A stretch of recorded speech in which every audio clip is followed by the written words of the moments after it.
आज के इस कार्यक्रम के सम्माननीय मुख्य अतिथि माननीय मुख्यमंत्री महोदय जी हमारे मध्य पहुंच चुके हैं।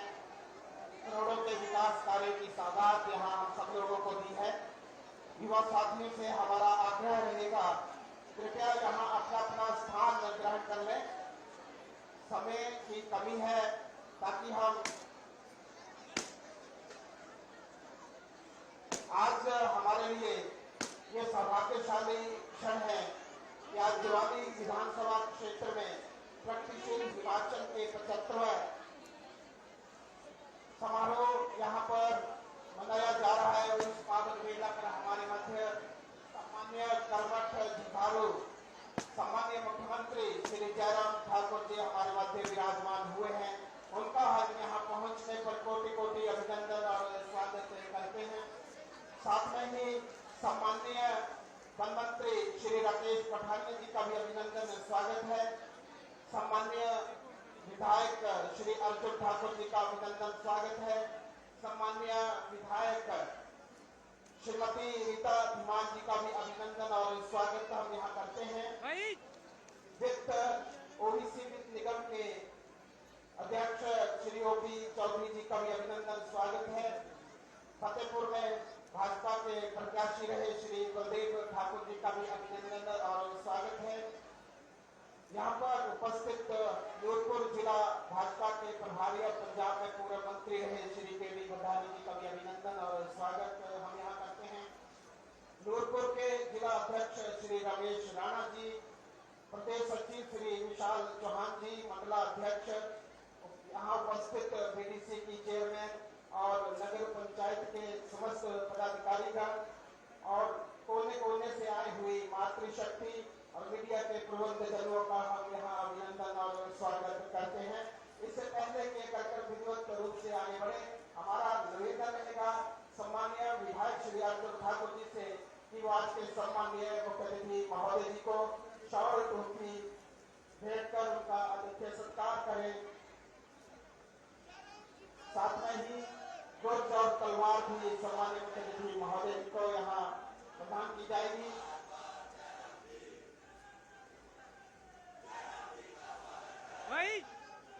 अतिथि देवो भव की परंपरा का हम यहाँ निर्वहन करते हुए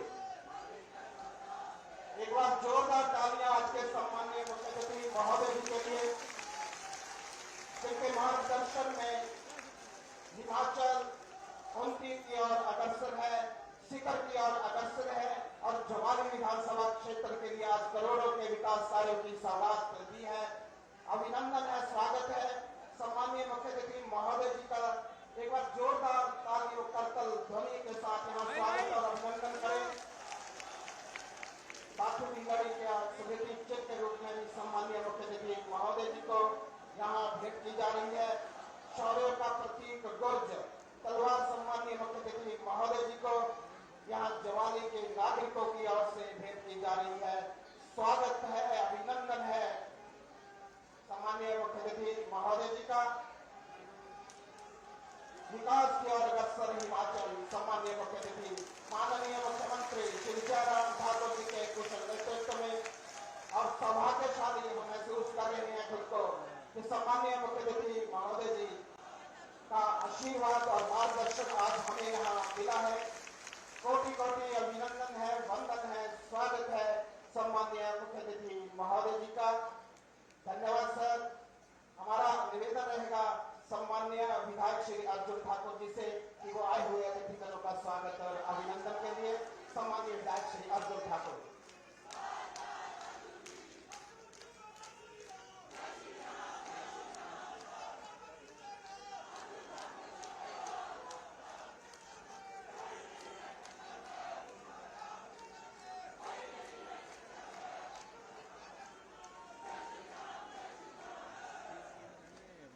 धन्यवाद।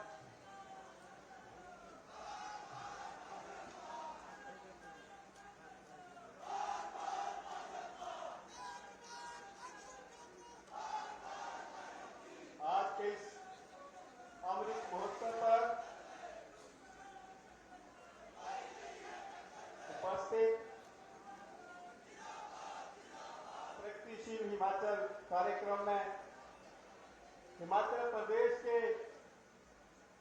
यशस्वी, ओजस्वी और मधुरभाषी लाखों दिलों की धड़कन आदरणीय श्री जयराम ठाकुर जी, माननीय मुख्यमंत्री जी, इनके साथ माननीय वन मंत्री मेरे बड़े भाई श्री राकेश पठानिया जी, विधायिका बहरीता दीवान जी, मंच पर श्री आई.डी. भंडारी जी, आप जलंधर से हैं, पूर्व में सीपीएस भी रहे हैं, मंत्री भी रहे हैं, श्री प्रदीप मनहास जी, संदीप मनहास जी, जहां भाई ओम प्रकाश चौधरी जी ओबीसी के अध्यक्ष, हमारे जिला कांगड़ा के जिलाधीश महोदय डॉक्टर जिंदल जी, एसपी नूरपुर श्री अशोक रतन जी, जहां भाई प्रसाद चौहान जी, हमारे श्री योगराज मेहरा जी, मंच पर बैठे हुए मस्त पार्टी के पदाधिकारी, मेरे महिला मोर्चा सब मोर्चा प्रकोष्ठों के अध्यक्ष संयोजक और जहां उपस्थित मेरी आदरणीय माता बहनों, भाइयों, नौजवान मित्रों, मैं आज आप सबके माध्यम से माननीय मुख्यमंत्री जी का कोटि कोटि धन्यवाद करता हूं, आभार व्यक्त करता हूं, जिन्होंने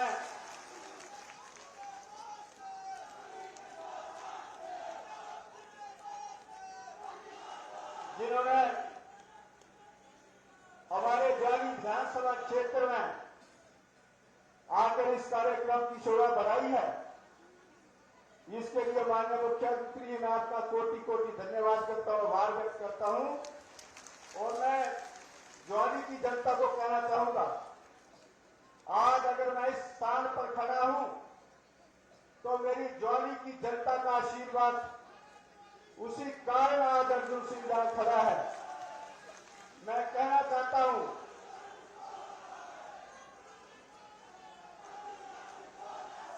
मैं कहना चाहता हूं सभी भाई बहनों को कि मैं अगर 10 बार भी 100 बार भी जन्म लूं तो मैं आपका ऋण नहीं दे सकता। आपके आशीर्वाद से अर्जुन सिंह जहां पहुंचे हैं। और मैं माननीय मुख्यमंत्री जी आपको याद दिलाना चाहता हूं, जब आप पहली बार मुख्यमंत्री बने तो जो हमारा पहला कार्यक्रम हुआ वो भी इस मैदान में हुआ था। और आपने जो जहां घोषणाएं की वो सारी की सारी धरती पर उतरी। इसके लिए मैं कोटि कोटि धन्यवाद करना चाहता हूं आपका।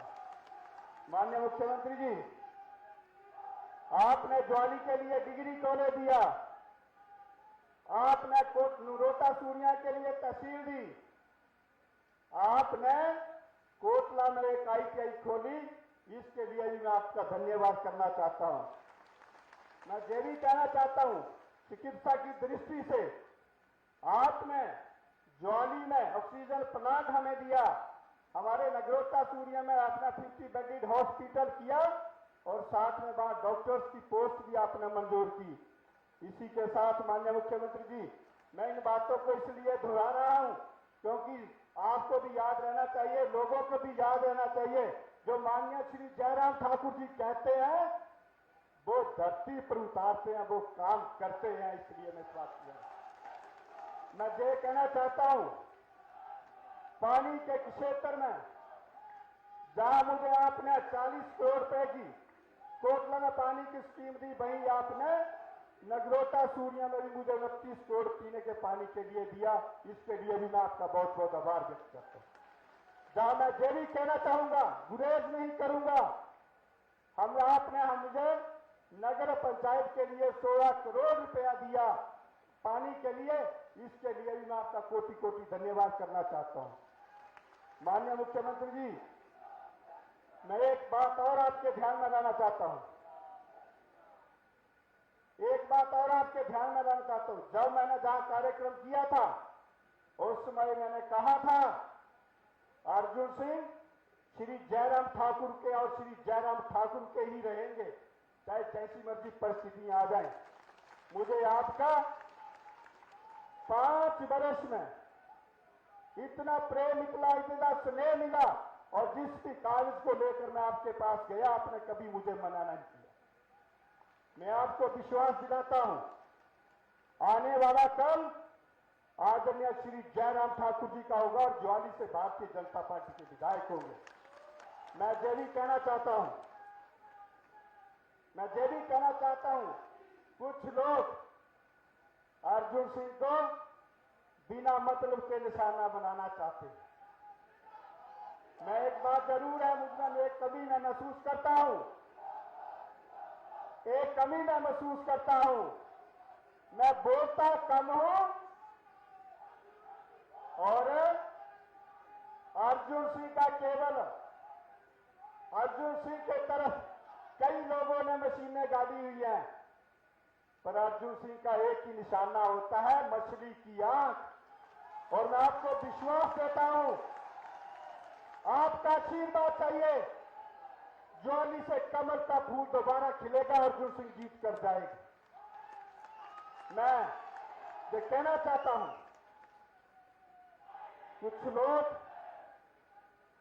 कुछ लोग बिना बात के बात बनाने की कोशिश करते हैं, इसलिए मैं आपको विश्वास दिलाता हूं, ये जो अपार जन समूह है, ये ज्वाली भारतीय जनता पार्टी संगठन की मेहनत है। और आपने जो 5 वर्षों में इस प्रदेश के लिए किया, गरीब से लेकर अमीर तक जिस व्यक्ति के लिए आपने काम किया, ये उसका परिणाम है। और मैं कहना चाहता हूं, शायद ही इतिहास में जो पहली इतनी बड़ी रैली इस मैदान में होगी, इसके बाहर भी हजारों लोग खड़े हैं। इसके लिए मैं इन सब भाई बहनों की तरफ से आपको कोटि कोटि वंदन करता हूं, आपको शत शत नमन करता हूं, आपकी कार्यशैली को, आपके स्नेह को। अर्जुन सिंह आपका ऋणी और ज्वाली की जनता भी आपकी ऋणी है। मैं आपके सामने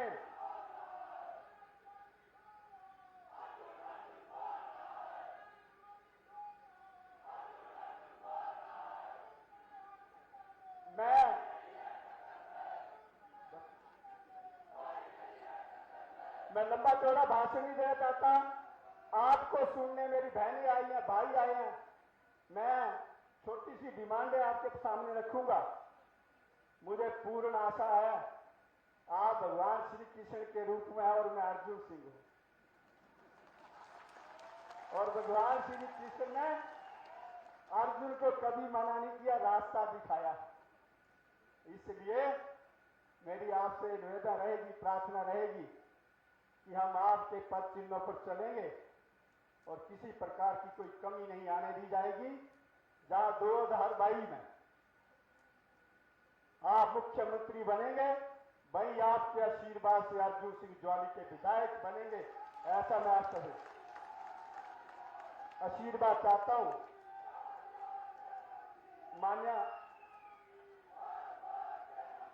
माननीय मुख्यमंत्री जी, मैं जिन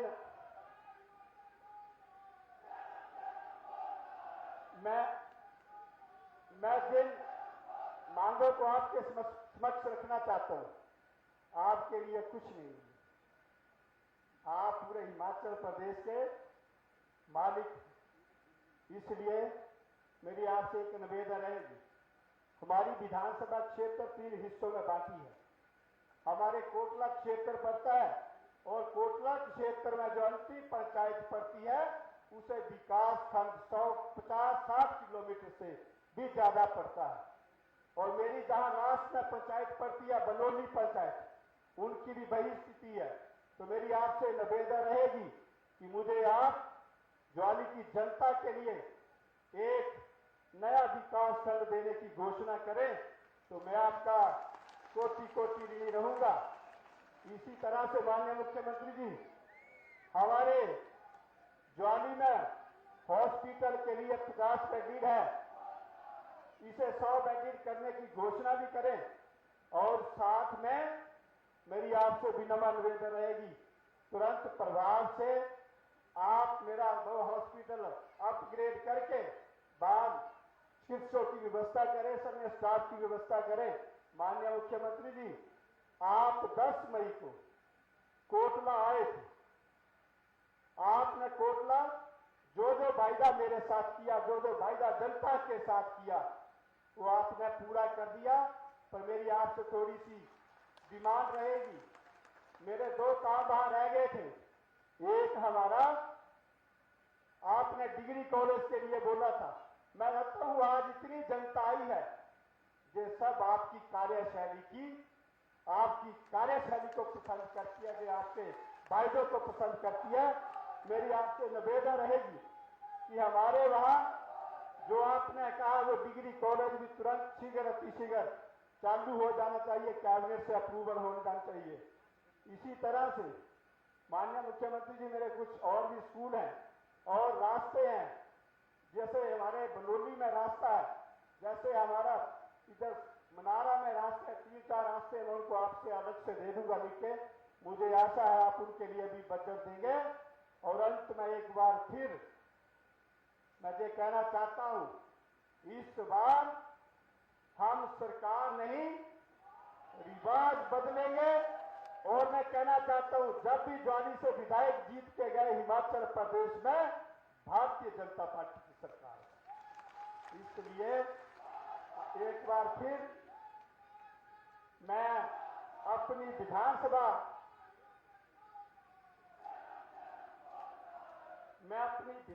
क्षेत्र के समस्त भाई बहनों की तरफ से आपको छत नमन करता हूं और आपसे निवेदन करता हूं कि मैंने जो छोटे काम बताए आप इनको करके घोषणा करके जाएंगे।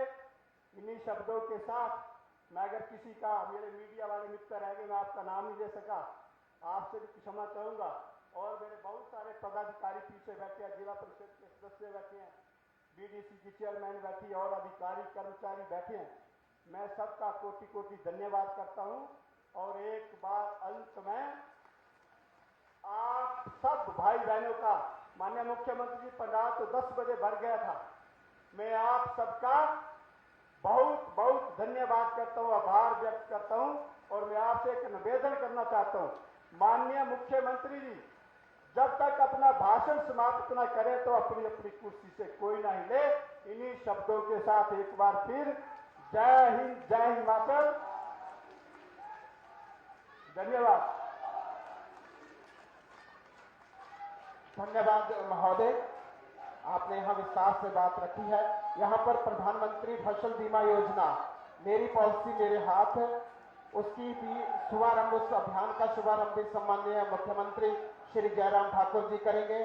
श्री गगन सिंह परमार, अभय सिंह, मोहिंदर सिंह लेखराज और संजीव जी को मेरी पॉलिसी मेरे हाथ, माननीय प्रधानमंत्री महोदय जी का एक महत्वाकांक्षी एक केंद्र की योजना है, जिसे राज्य सरकार माननीय मुख्यमंत्री श्री जयराम ठाकुर जी के कुशल नेतृत्व में किसानों के लिए प्रधानमंत्री फसल बीमा योजना मेरी पॉलिसी मेरे हाथ, इस अभियान का शुभारंभ यहाँ कांगड़ा जिला में कर रहे हैं।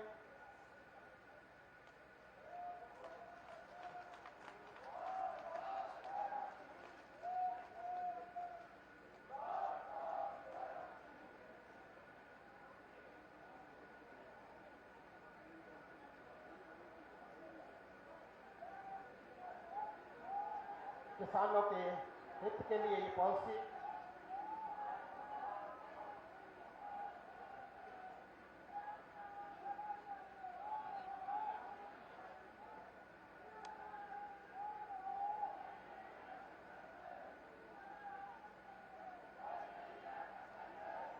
किसानों के लिए बीमा फसल योजना एक लाभकारी योजना है।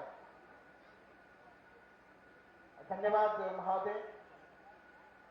परिंदों को मिलेगी मंजिल, उनके फैले हुए पंख बोलते हैं, अक्सर रहते हैं जो खामोश, उनके काम बोलते हैं। ऐसी ही शख्सियत है हमारे मुख्यमंत्री महोदय जी। निवेदन रहेगा हमारे मार्गदर्शन के। भारत माता की,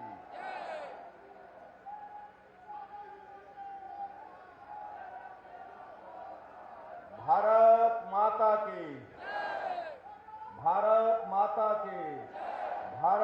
माता की। भाई एक मिनट रुको।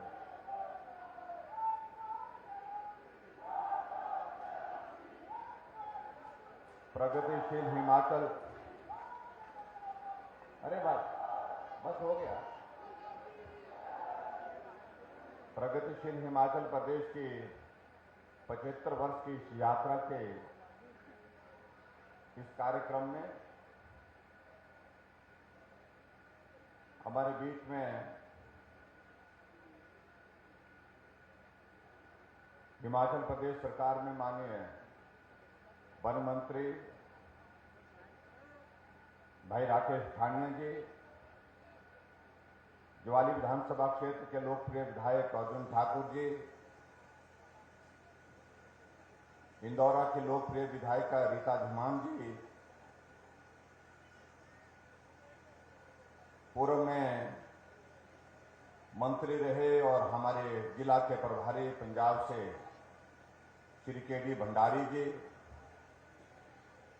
हमारे बीच में श्री ओ.पी. चौधरी जी, हमारे बीच में पूर्व में सांसद रहे आदरणीय श्री कृपाल परमार जी, फतेहपुर विधानसभा क्षेत्र से पूर्व में प्रत्याशी रहे हमारे बलदेव ठाकुर जी, डिप्टी कमिश्नर कांगड़ा श्री निपुण जिंदल जी, एसपी नूरपुर श्री अशोक रतन जी,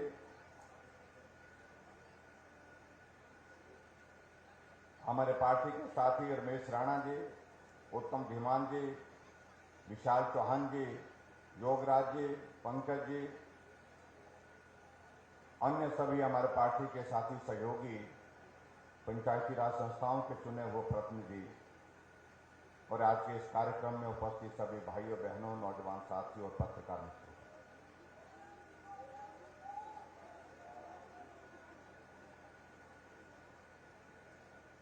आज एक बार फिर से आपके ज्वाली विधानसभा क्षेत्र में आना हुआ है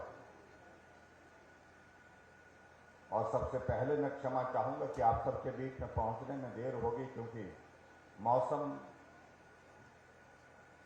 बहुत खराब था। हम सुबह के मौसम का ठीक होने का इंतजार शिमला में कर रहे थे और एक परिस्थिति तो ऐसी बन गई कि मुझे लग रहा था कि पहुंचना मुश्किल है। मैंने डिप्टी कमिश्नर को कह दिया था कि हमको वर्चुअल कैसे हम जुड़ सकते हैं, टेक्नोलॉजी के माध्यम से वीडियो कॉन्फ्रेंस करके, उसका भी प्रावधान देखिए। लेकिन तब तक के लिए इंद्र देवता की थोड़ी सी मेहरबानी हुई, थोड़ी देर के लिए मौसम संभला और हम निकल पड़े और आप सबसे मिलना था, आप सबके दर्शन करने का सौभाग्य प्राप्त हुआ, उसके लिए मैं धन्यवाद करता हूं। और मैं जहां देख रहा हूं बहुत बड़ी संख्या जो जगह बैठने की थी उस जगह में बैठे हैं, लेकिन उससे भी ज्यादा लोग जो है वो बाहर दोनों तरफ तीनों तरफ यहां पर खड़े, जिनके ऊपर धूप भी सीधी पड़ रही है। इसलिए मैं लंबी बात नहीं करूंगा, क्योंकि बहुत सारे साथी उसमें ऐसे भी हैं जिनके सिर पे बाल कम हैं मेरी तरह,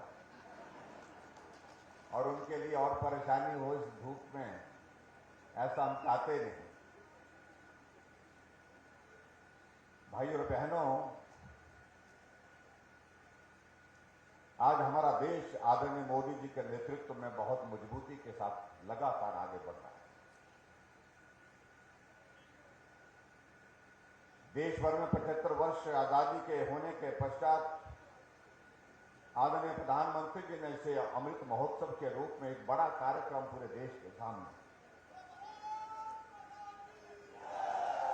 इस प्रकार से कि पूरा देश जुड़ सके, आजादी को, उस इतिहास को सभी लोग याद कर सके, इसलिए उन्होंने कहा कि अमृत महोत्सव के रूप में पूरा साल भर हम इस कार्यक्रम को करें। और ये हमारे प्रधानमंत्री जी की खासियत है। जब कोई आयोजन वो करने का सोचते हैं तो उस आयोजन का स्वरूप बहुत भव्य होता है, बड़ा होता है, हट करके होता है। अभी 15 अगस्त को आपने देखा होगा, प्रधानमंत्री नरेंद्र भाई मोदी जी ने पूरे देश के लोगों से अपील की। उन्होंने कहा भारत की आजादी के 75 वर्ष हो गए।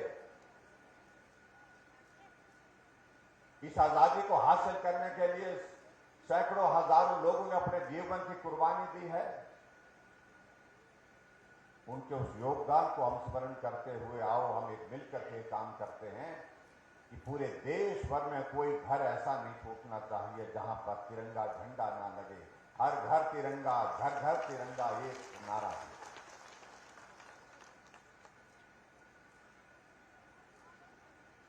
और आज भी मैं 15 अगस्त का कार्यक्रम हो गया, आज तो 3 तारीख हो गई सितंबर की।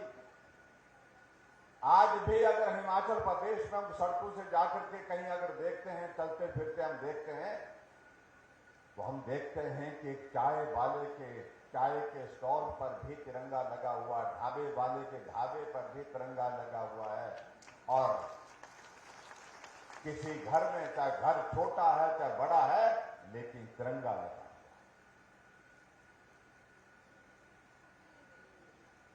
देशभक्ति का जुनून पैदा करने की आवश्यकता है। हम सौभाग्यशाली हैं कि देश आजाद हो गया और देश की आजादी के उस संघर्ष में हम सब लोगों को, आप सब लोगों को काम करने का अवसर प्राप्त नहीं हो पाया। लेकिन जिन लोगों ने अपने जीवन की कुर्बानी दी है, तो उनको याद करने का ये दायित्व हम सब लोगों का है, जिनकी वजह से आज हम स्वतंत्र भारत में रह रहे हैं। इसलिए उन्होंने कहा कि हर घर तिरंगा, घर घर तिरंगा। इस अभियान में सब लोग जुड़े और उन नौजवानों के लिए जिन्होंने अपने जीवन की कुर्बानी अपनी छोटी आयु में देश के लिए दी है, उनको भी स्मरण करें। और उसी तरह से भाई और बहनों, आज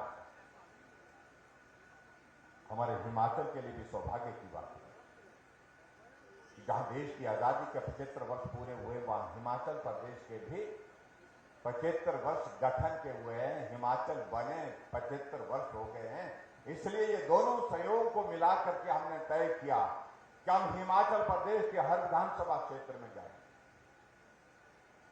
और हर क्षेत्र में जाकर के हम लोगों के बीच में जिन लोगों का हिमाचल को आगे बढ़ाने में, हिमाचल को आगे बढ़ाने में जो योगदान रहा है, उनको सामूहिक रूप से जनसभा में मिलकर के उनका अभिनंदन करेंगे, उनका आभार व्यक्त करने के लिए हम आज के इस कार्यक्रम में आप सबके बीच में यहां पर पहुंचे। कुछ मित्रों ने प्रश्न खड़े करने की कोशिश की। हिमाचल का गठन 75 वर्ष पहले हुआ। डॉक्टर YS परमार जी उस वक्त हिमाचल प्रदेश के मुख्यमंत्री थे, वो तो कांग्रेस पार्टी के थे। उनको इस बात को भी समझना चाहिए, जब ये प्रदेश का गठन हुआ, जब देश की आबादी हुई, उस वक्त राजनीतिक दल कोई बहुत ज्यादा होते नहीं थे। समाज में मिलकर के काम करने की एक परंपरा थी।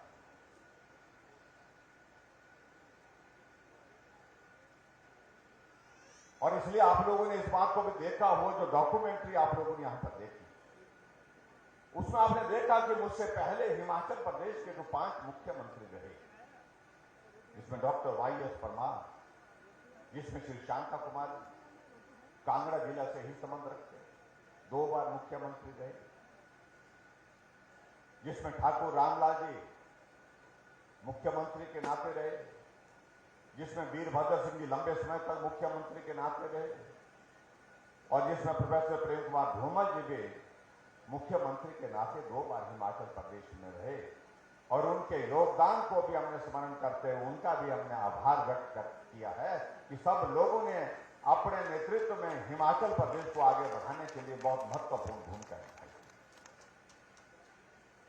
लेकिन इसके साथ साथ में भाई और बहनों में आप सबका उनका धन्यवाद करने के साथ साथ हमने कहा कि सही मायने में धन्यवाद तो हिमाचल के लोगों का करना चाहिए, जिन्होंने मेहनत करके, मजदूरी करके, चाहे वो किसान है, चाहे वो बागबान है, चाहे वो कर्मचारी है, चाहे वो अधिकारी है, सब लोगों ने मिलकर के, चाहे वो नौजवान है, चाहे वो बुजुर्ग है, चाहे वो माताएं हैं, चाहे बहनें हैं, सब ने हिमाचल प्रदेश को आगे बढ़ाने के लिए अपना योगदान दिया है।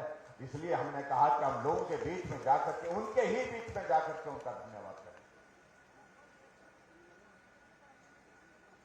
और साथ साथ में ये भी कहें कि हिमाचल प्रदेश की यहाँ की जो यात्रा रही है वो आपके सामने, लेकिन आने वाले समय में हिमाचल प्रदेश की विकास की गति और तेजी से बढ़े, उसमें हमारे से जो योगदान हो सकता है उस योगदान देने के लिए भी आप सब तैयार रहें। इसके लिए भी मैं आप सबसे निवेदन करता हूं। भाई और बहनों, यहां पहुंचने पर देर होने के कारण मैं बहुत लंबे विषयों पर नहीं जाना चाह रहा हूं। मैं इतना जरूर कहना चाह रहा हूं कि हिमाचल छोटा प्रदेश, लेकिन छोटा होकर के भी आज हिमाचल प्रदेश एक अलग पहचान बनाने में सफल हुआ पूरे देश के साथ। हिमाचल में आप सबके आशीर्वाद से भारतीय जनता पार्टी की सरकार बनी। 27 दिसंबर 2017 को, और हिमाचल प्रदेश के मुख्यमंत्री के नाते मुझे काम करने का सौभाग्य प्राप्त हुआ। और इसलिए आज के इस कार्यक्रम में ये मेरा भी दायित्व बनता है कि हिमाचल प्रदेश के 4.25 वर्ष के इस कालखंड में आप सबका सहयोग, समर्थन जिस प्रकार से मुझे हर कदम पर मिला, उसके लिए भी मैं आप सबका धन्यवाद करना चाहता हूं। हालांकि अलग तरह की परिस्थितियों का यह दौर था। इस दौर की परिस्थितियां बाकी मुख्यमंत्री के काल की परिस्थितियों से बहुत अलग रहे, क्योंकि कोविड का दौर ऐसा दौर था जिस दौर ने सबको परेशान किया। और एक परिस्थिति तो ऐसे आई, सरकार तो अपनी जगह, लेकिन हम लोग जिंदा कितने रह पाएंगे, यही एक प्रश्न खड़ा हो गया था हमारे सामने। कितने लोग रहेंगे, कितने नहीं रहेंगे, यही एक परिस्थिति हमारे सामने आ गई थी। लेकिन मैं आप सबका हृदय से आभार व्यक्त करता हूं। उस संकट के क्षण में आप सबका सहयोग थे। उस बीमारी से बचने के लिए जो जो उपाय हम आपको बताते रहे, आपने अक्षरशः उसका पालन किया। इसके लिए मैं आप सबके एहसान चुकता नहीं कर सकता।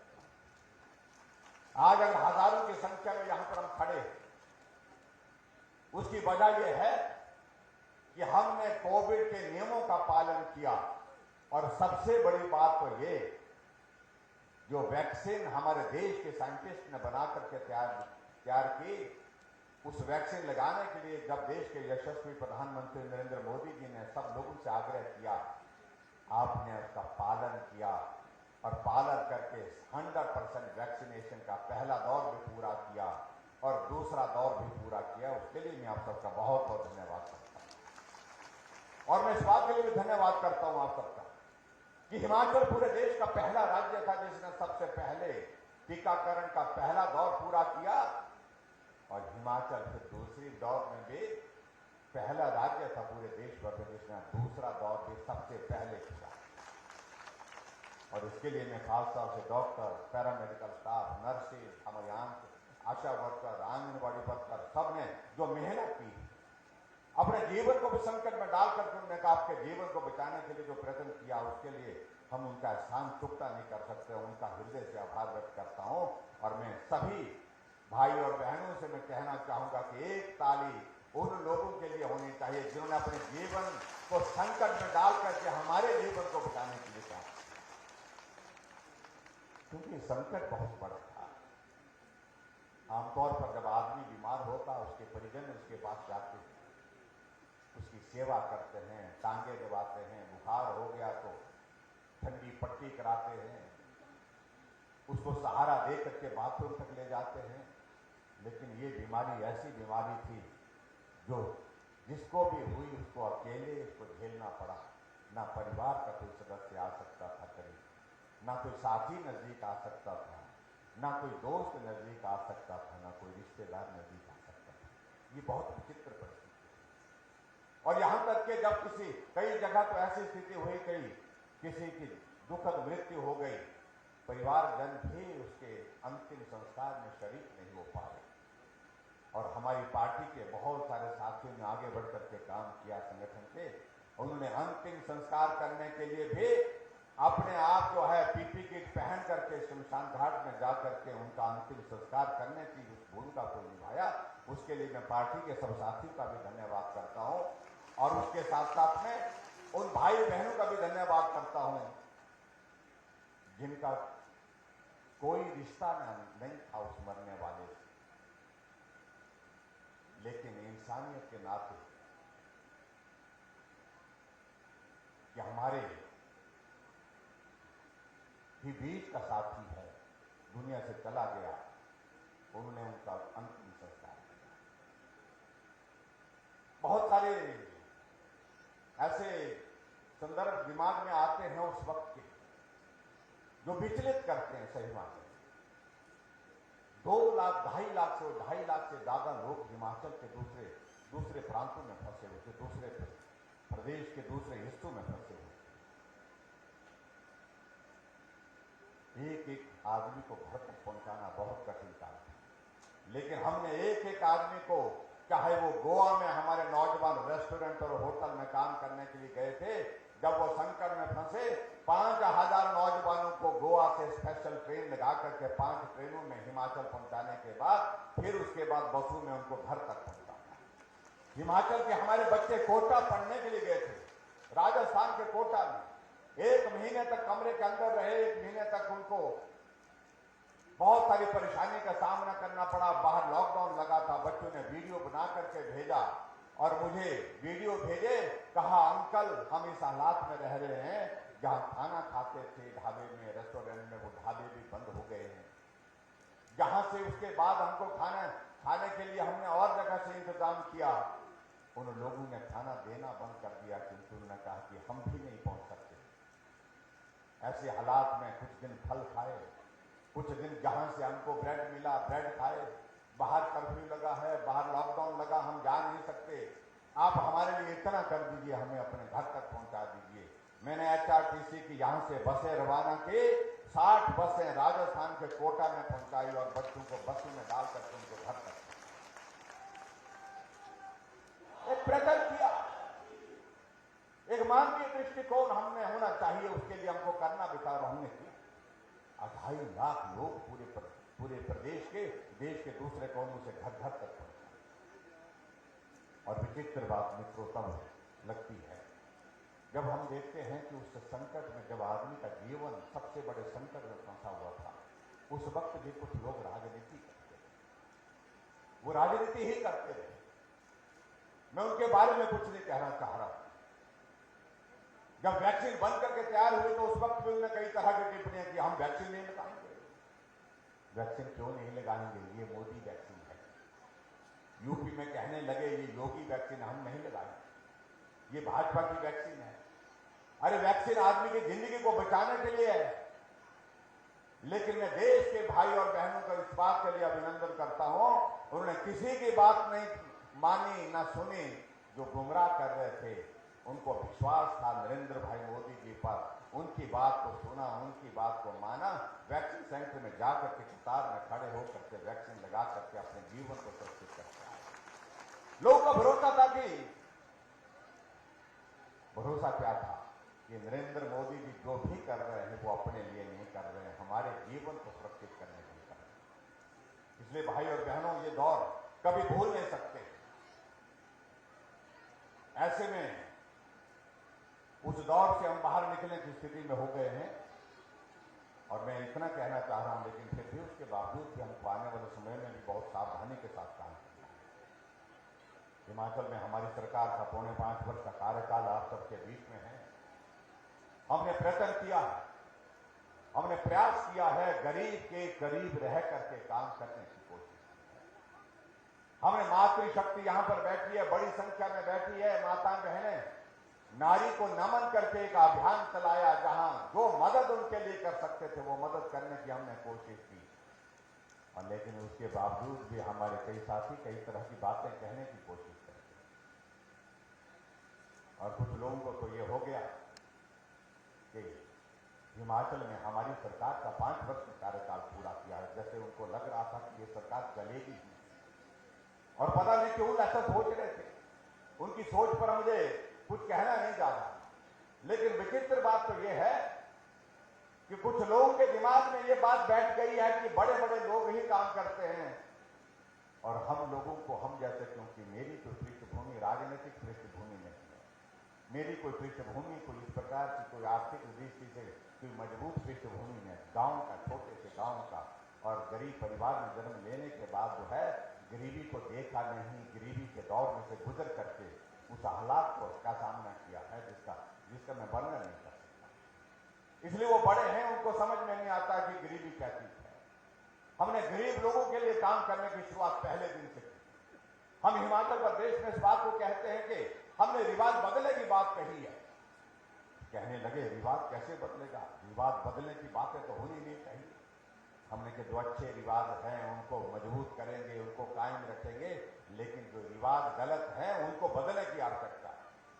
और आज से नहीं हम बोल रहे हैं, हमने हिमाचल में पहले दिन से रिवाज बदलने की शुरुआत की है। आपको अच्छी तरह से याद होगा जिस दिन हिमाचल प्रदेश में हमारी पार्टी की सरकार बनी, हमने एक बात पहली कैबिनेट की बैठक में कही कि जहां पूर्व में एक आदत बढ़ गई थी, रिवाज बन गया था कि अगर जब सरकार बदलती थी, पूर्व सरकार के बहुत सारी योजनाओं को रद्द कर दिया जाता था, पूर्व सरकार के कुछ लोगों के खिलाफ जो है मामले दर्ज करने की प्रक्रिया शुरू हो जाती थी। हमने कहा हम इस रिवाज को बंद करना चाहते हैं, सब मिल करके चलेंगे, ये हिमाचल अपना है, सबका है ये हिमाचल, सबको मिलकर के काम करना है। बदले की भावना से हमने कहा हम काम की शुरुआत नहीं करेंगे, क्योंकि ये देवभूमि हिमाचल की संस्कृति नहीं है। और हमने उस रिवाज को बंद किया जो पहले से वर्षों से चल रहा था हिमाचल प्रदेश में। तो रिवाज बदलने की बात आज नहीं हम कर रहे, और आज अगर हम रिवाज बदलने की बात कह रहे हैं तो जिससे ज्यादा परेशानी है। और उसकी वजह यह है, हमने कहा कि भाई हम ही रिवाज बदलने की बात नहीं कह रहे, हम तो बात कह रहे हैं, लेकिन पूरे देश में रिवाज बदल गया। रिवाज कैसे बदल गया कि जहां जिन राज्यों में सरकारें 5-5 वर्ष के लिए चलती थी, 5 वर्ष के लिए एक पार्टी, 5 के लिए दूसरी, 5 के लिए फिर दूसरी, ऐसा चलता था। अब उन प्रदेशों में 5 वर्ष का कार्यकाल पूरा होने के बाद वो सरकारें दोबारा चल रही है। हमारा उत्तराखंड का प्रदेश है जहां 5 साल का कार्यकाल पूरा होने के बाद फिर 5 साल के लिए भारतीय जनता पार्टी की सरकार बनी, रिवाज बदला। हमारे उत्तर प्रदेश में 5 साल के बाद सरकार बदल जाती थी, 37 वर्षों के बाद रिवाज बदला। योगी जी थे, योगी जी फिर वहां पर सत्ता में हैं, और इसलिए मैं कह रहा हूं कि रिवाज उत्तर प्रदेश में भी बदला। और आगे बढ़कर के हरियाणा हमारे पड़ोस का राज्य है, जहां कभी हमारी सरकार बनते नहीं थी, विशुद्ध सरकार कभी नहीं बनी। 2014 में सरकार बनी, और 2014 के बाद 5 वर्ष का कार्यकाल पूरा होने के बाद 2019 में फिर भाजपा की सरकार बनी, वहां पर सरकार चल रही है।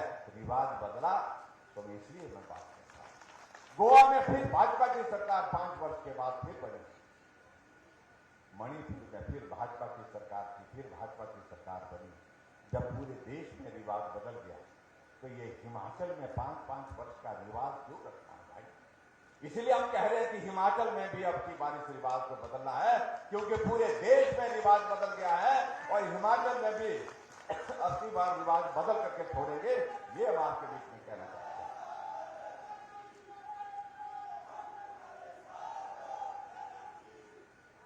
हमने हिमाचल प्रदेश में काम करने की कोशिश की है, गरीब लोगों के लिए मदद करने की। जो सत्ता में आने की बात कह रहे हैं, जो बहुत परेशान हैं, वो बुजुर्गों के लिए कितना सम्मान करते थे, विधवाओं के लिए कितना सम्मान करते थे। वो 4 लाख लोगों को पेंशन देते थे, और हम अभी 7 लाख से ज्यादा लोगों को पेंशन हिमाचल प्रदेश देते थे। वो पेंशन पर 400 करोड़ खर्चते थे, और हम 1300 करोड़ रुपए खर्च करते हैं, जिसको कहते हैं गरीब आदमी की सरकार, गरीब आदमी के लिए सरकार। हिमाचल प्रदेश में गरीब आदमी बीमार होता था, उसके इलाज के लिए कोई प्रावधान नहीं था, मर जाता था, जगह जमीन गिरवी रख जाता था, लेकिन सरकार के पास कोई योजना नहीं थी उसके इलाज के लिए। हमने शुरू की, हिम केयर की शुरुआत की।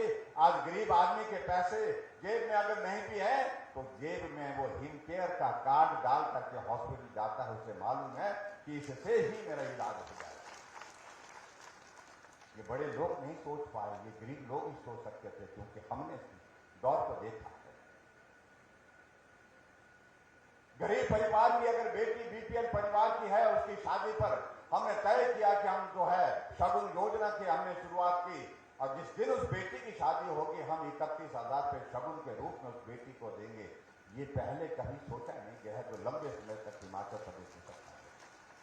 अभी मैं वैद्यनाथ आया था कांगड़ा जिले में, और उस दिन हमने वो शगुन योजना का कार्यक्रम वहां पर रखा था।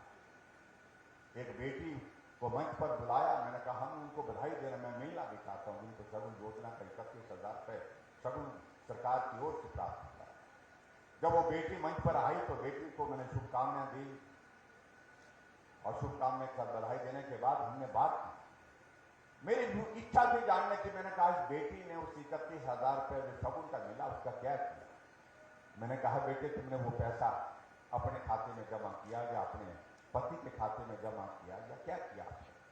उस बेटी ने कहा कि ना मैंने अपने खाते में उसको जमा रखा, मेरे खाते में आया, लेकिन ना मैंने अपने पति के खाते में जमा किया। मेरे खाते में आने के बाद मैंने वो पैसा निकाल करके अपने पिताजी के हाथ में दे दिया। आप कल्पना कर सकते, सबको बहुत अजीब लगा कि शगुन हमने बेटी के लिए दिया, उसने वो शगुन का पैसा अपने खाते से निकाल करके पिता के हाथ में क्यों दे दिया। जब मैंने पूछा, मैंने कहा पिता के हाथ में क्यों, पिता साथ खड़े थे। उस बेटी ने कहा कि मेरे पिताजी मजदूरी करते हैं, और जब मेरी शादी की बात परिवार में चले तो पिताजी ने कहा कि विदाई में अकेले नहीं, कम से कम रिश्तेदार सगे संबंधी जो है उनको बुलाना होगा, उनका आशीर्वाद लेकर के बेटी की विदाई करनी चाहिए, और छोटा गांव जो है गांव में से भी एक परिवार के किसी सदस्य को बुला करके विदाई करनी चाहिए। और ऐसे में जो भोजन का इंतजाम वहां पर किया गया था उसके लिए भी पिताजी के पास पैसे नहीं थे। मैंने देखा कि पिताजी ने कुछ लोगों से उधार पैसा दिया, और मेरे मन में ये बात बैठ के मैं तो दूसरे घर में जा रही हूँ, मेरी तो शादी होने के बाद दूसरा परिवार वहां पर मैं चले जाऊंगी, लेकिन कब तक मेरे पिताजी मजदूरी करके उन लोगों का जो उधार लिया हुआ पैसा जो मेरी शादी के लिए लिया है उसको चुकता करते रहेंगे। इसलिए मैंने कहा कि मैं बोझ बन करके नहीं जाना चाहती, मैं बेटी हूं, मेरे लिए आशीर्वाद ही पर्याप्त है, और इसलिए मैंने 31,000 रुपये जो जमा किया था मेरे खाते में, उस पैसे को निकाल करके पिता के हाथ में दे दिया, और पिता को कहा मैंने आप जो है इससे वो ऋण चुकता जितना हो सकता है उसके करके। आप कल्पना करो कि एक बेटी का भाव पिता के लिए क्या हो सकता है, बेटी क्या चीज होती है।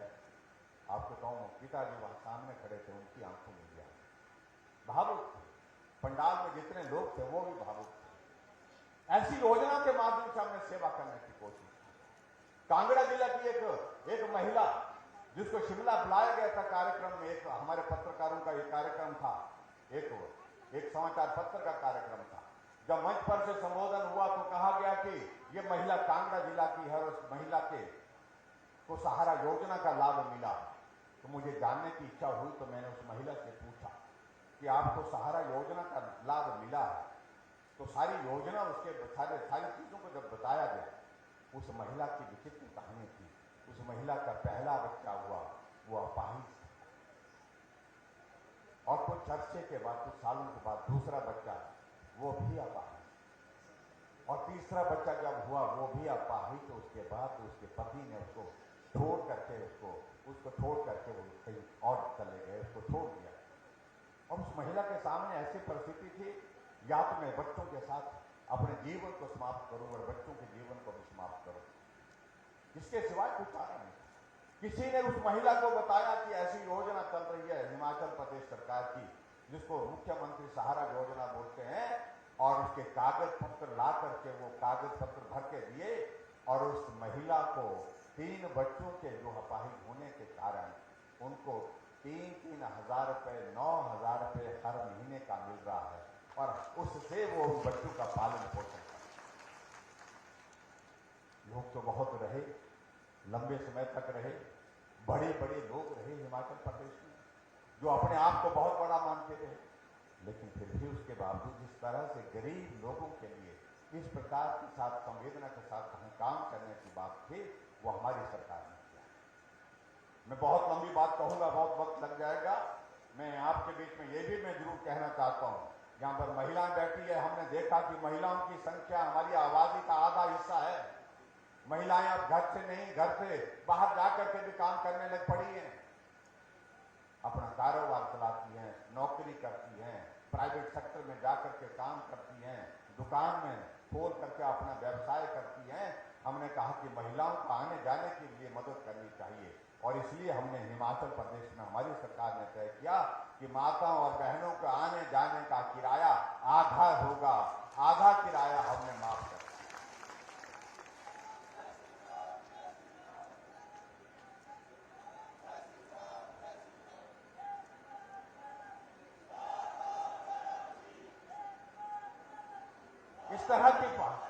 इस तरह की बातों को सोचा जा सकता था पहले, लेकिन सोचने का वक्त नहीं था।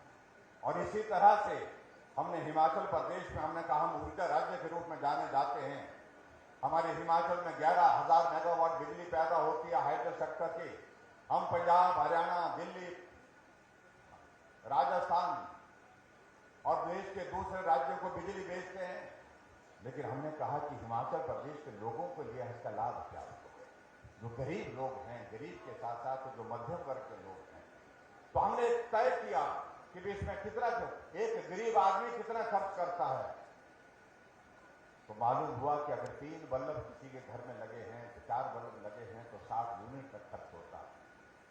हमने कहा जो 60 यूनिट से ज्यादा अगर जहां 6 बल्ब लगे हैं घर में, 7 बल्ब लगे हैं, तो वहां तो कहा गया है कि 100 से 120 यूनिट तक खर्च होता है।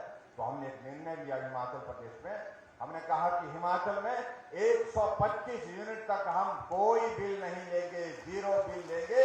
भाइयों बहनों, आप सबको जुलाई महीने का बिल आया होगा, अगस्त महीने में आया होगा, बिल तो आया होगा, लेकिन कितना आया? 0 बिल आया, बिना पैसे के बिल आया। ये हमारी सरकार ने किया। और कुछ लोग आज बोल रहे हैं, जब हमने इस योजना को शुरू किया, जब महिलाओं का आधा किराया किया, जब हिमाचल प्रदेश में 125 यूनिट बिजली का हमने राहत दी, तो कांग्रेस के लोग कहने लगे कि हिमाचल वालों को, हिमाचल लोगों को आपने मुंह खोल बना दिया। और अभी हाल ही में गारंटी देने लगे, और गारंटी जिनकी अपनी गारंटी नहीं है वो गारंटी देने लगे हैं। आपको कहा कि हम महिलाओं को 18 साल से 60 साल की महिलाओं के लिए 1500 रुपये हर महीने का देंगे। मैंने कहा कि राजस्थान जाकर के पता कर लो, गहलोत भी दे रहे हैं कि नहीं दे रहे। जाकर के छत्तीसगढ़ में भी देख करके पता करो, जो हिमाचल के प्रभारी बने हैं यहाँ पर, वहां के मुख्यमंत्री बघेल, उनसे भी पूछो कि वो दे रहे क्या? कहा वहां तो नहीं दे रहे।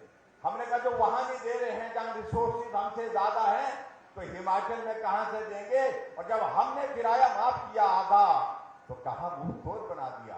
राज कह रहे हैं कि हम जो है 1500 रुपये हर महिला को देंगे। आज कह रहे हैं कि 300 यूनिट बिजली का हम देंगे। वो देने की बात कह रहे हैं, पहले देने लायक तो बने। और मैं इस बात को दावे के साथ कहता हूं, भाई और बहनों, कोई गुंजाइश नहीं है, कोई गुंजाइश नहीं है, कोई गुंजाइश नहीं है। इसलिए गुंजाइश नहीं है कि पूरे देश भर में उस कांग्रेस का बचा ही कुछ नहीं। उत्तर प्रदेश में अभी चुनाव हुआ, और उत्तर प्रदेश के चुनाव में 367 सीटों पर जमानत जब्त हुई, और 400 में से कितनी सीटें आई? 2 सीटें आई। जब बचा कुछ नहीं, तुम गारंटी दे रहे हो। इसलिए मैं आप सबसे यही निवेदन करना चाहता हूं, हमारे पास गारंटी है। वो गारंटी क्या है? जो बोलते हैं वो करते हैं, वो है हमारे नरेंद्र भाई मोदी, देश के प्रधानमंत्री, जिन पर विश्वास है, जिस पर भरोसा है। और हिमाचल के लिए तो भाई और बहनों, मैं इतना जरूर कहना चाहता हूं कि हमारी पार्टी के 2 प्रधानमंत्री रहे, दोनों ने हमारे हिमाचल प्रदेश के लिए सदैव इतना स्नेह दिया, इतना प्यार दिया, इतना विकास के लिए सहयोग दिया। आज हमारा हिमाचल प्रदेश का बद्दी का जो हमारा फार्मा हब है, जो एशिया का नंबर 1 फार्मा हब बना, वो इसलिए बना क्योंकि इंडस्ट्रियल पैकेज जो है उस वक्त अटल बिहारी वाजपेयी ने हिमाचल प्रदेश को दिया था।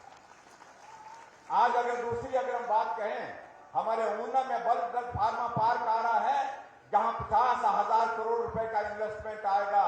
1,000 करोड़ रुपए केंद्र सरकार हमारी उसमें मदद कर रहा है, जहां पर 20,000 से ज्यादा नौजवानों को सीधा रोजगार मिलेगा और 10,000 नौजवानों को उसमें इनडायरेक्ट रोजगार मिलेगा।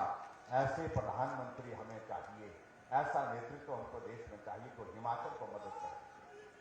तो इसलिए भाई और बहनों, हमें इस चुनाव में, अभी जो चुनाव आ रहा है, उसमें एक ही चीज करनी है, वो एक ही चीज करनी है कि हमें नरेंद्र भाई मोदी जी को मजबूत करना। नरेंद्र भाई मजबूत होंगे तो आपको बिना मांगे सब कुछ मिलेगा, जो नहीं भी मांगे वो भी मिलेगा। ये मैं आपको कहना चाह रहा हूं।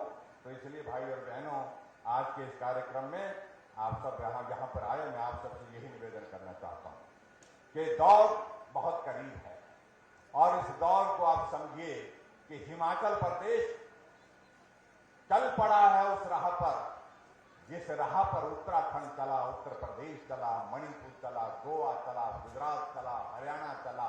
यानी कि रिवाज बदल करके सरकारें लंबे समय तक चलेंगी और उस तरह से हिमाचल उस दौर में शामिल हो रहा है।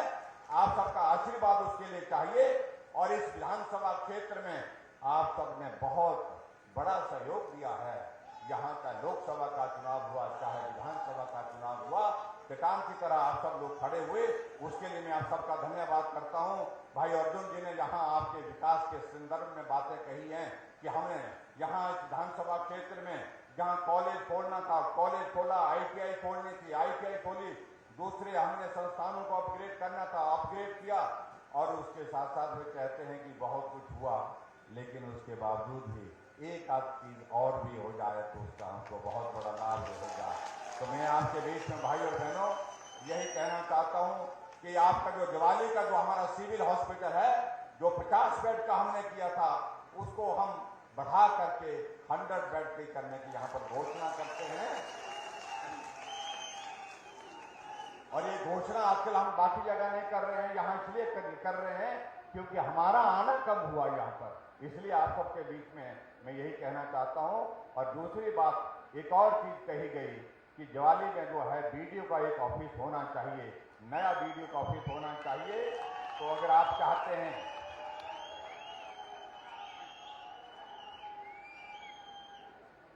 और उसके लिए मैं एक ही बात कहना चाह रहा हूं, ये एक तरफा काम नहीं होगा भाई,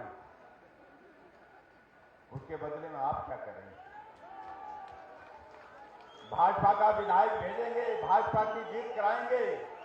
उसके लिए मेरा सबसे यही निवेदन है कि यहां से फिर भारतीय जनता पार्टी का विधायक हिमाचल प्रदेश में पहुंचना चाहिए।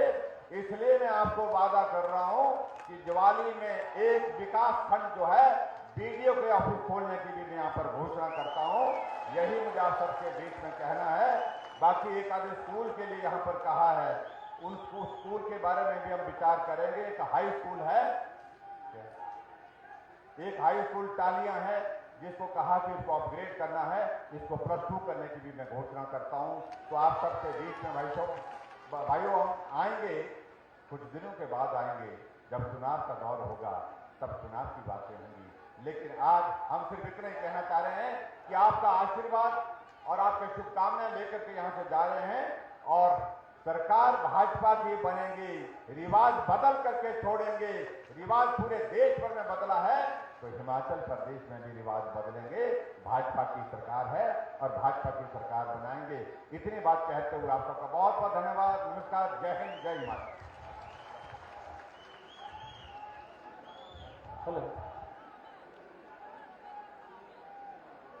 हेलो, माननीय मुख्यमंत्री जी का यहाँ पर हारने पर